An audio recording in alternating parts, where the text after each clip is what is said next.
There is no truth. There is no truth. Only your own perspective.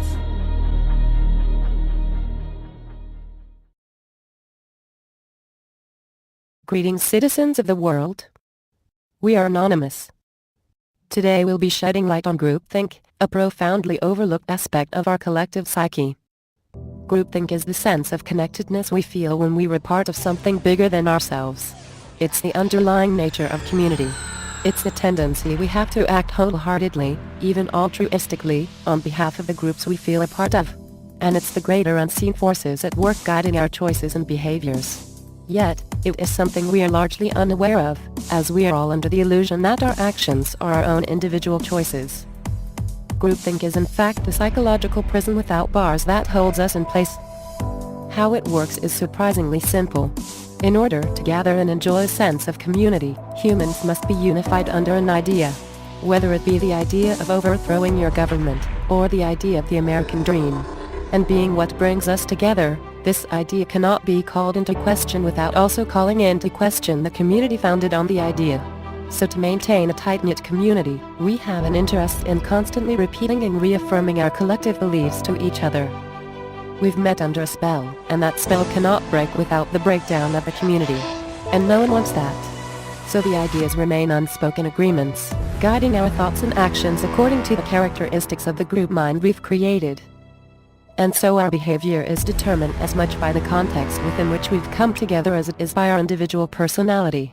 We may laugh at a crude joke around friends, while around our family we shake our heads at the same joke. If we met at church, we're unlikely to ever question our religion in front of each other. If we work in a bank, we're unlikely to question the banking system. So instantaneously and profoundly influenced by groupthink, our actions are little more than a compromise between all the group minds we're entertaining at a given time.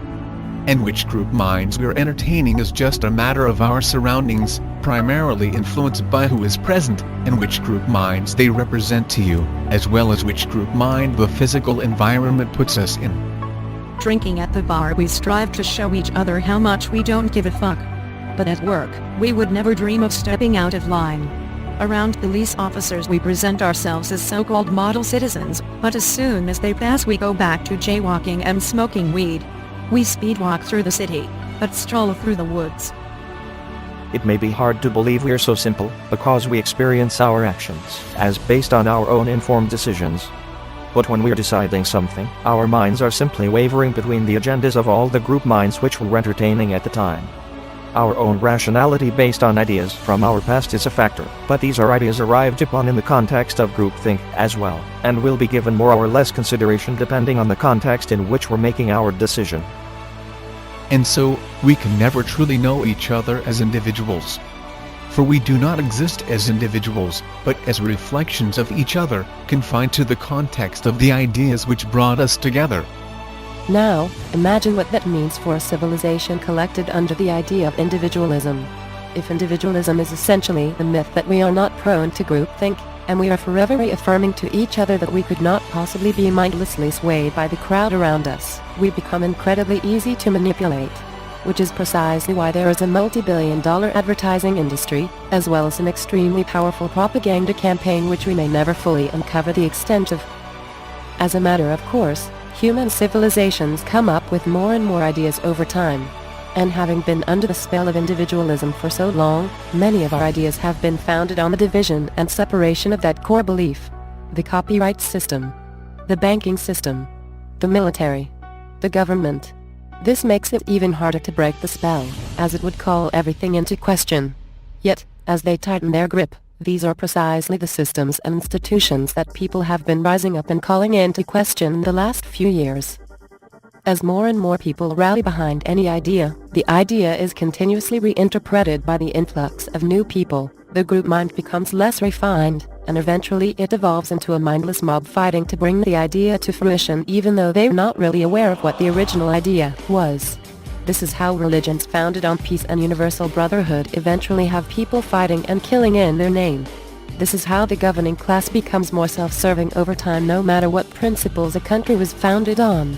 And since we are just mindless automata caught up in a groupthink of groups, and acting on their behalf, It isn't so much us who are fighting but the agendas of the group minds which we lend ourselves to. And so we are powerless to affect their course. We can only choose whether or not to feed into an idea. And just by our presence, we are feeding into it. And so, as our civilization descends into chaos, we remain immersed in these warring systems and institutions of old, in an increasingly violent and unsustainable system, as we reassure each other that our behavior is normal, that working for money is still okay, that paying our taxes is still okay, that putting oil in our cars is still okay, and we continue to convince each other that our votes will be enough to bring about change. And yet just by our presence, we are empowering these systems and institutions of old to continue to tear apart communities and ravage the earth. It's time to wake up. We are all at fault for this situation. At the turning of civilizations, they've almost always broken down into gangs killing each other until everyone finally gives up on the old ideas they are fighting over. Today those gangs are the governments, militaries, police forces, the KKK, the CIA, the Bloods and the Crips, the banks, businesses and corporations. Let's not repeat our past mistakes. We must come to terms with the gravity of the situation.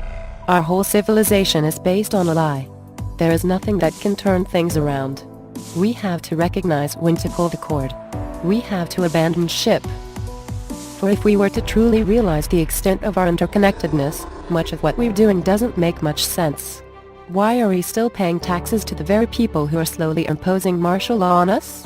Why is everyone rushing past each other, going to work all day, still relying on and perpetuating the very system that is closing in around us? When all we really need, and all we really want, is to be present with each other. If we truly recognize the nature of ideas as just another thing to fight over, we would realize we can no longer band together under these false idols. We must stop being so divided, and grow to embody compassion for all people in all of our actions.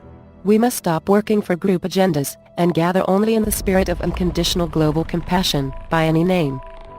We could just stop everything at any time and start working with our neighbors to grow our own food and sustain our communities here and now. Why aren't we? Since we all reflect back those old world ideas that brought us together, and we've all been brought together under the false pretenses of individualism in all our ideas since, we face the scary prospect that our presence in each other's lives is itself enough to encourage each other to stay in the same mental prisons. It's like a bucket of alive crabs. The crabs could theoretically crawl out at any time. But all the crabs keep grabbing at each other and pulling each other back down. Come dinner time, not one crab has escaped. And yet had it been just one crab, it could have just crawled out. This is a stage we can only pass through alone. We must free ourselves. We must free our minds. We must break free of all our preconceived notions. No one can do this for us.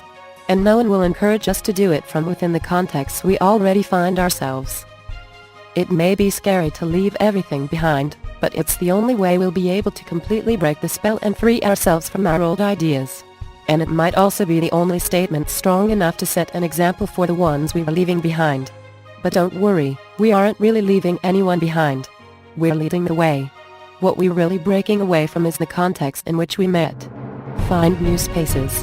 Gather under new pretenses. The sooner we take this step, the sooner we'll be able to meet back again on the other side in the spirit of unity. Show this video to your friends and loved ones. Explain that we are all one, and you cannot lend yourself to their group agendas any longer insofar as they compromise your allegiance to humanity. We can create a beautiful world where we simply live and let live. Without the governments and banks. Without private property. Where we stop fighting over land and start helping each other in every moment. Since we are bound by the laws of groupthink anyhow, why not lend our minds to humanity as a whole? Remind each other constantly that there is only one group to look out for, and that group is all of us. We are anonymous. We do not forgive. We do not forget. Expect us.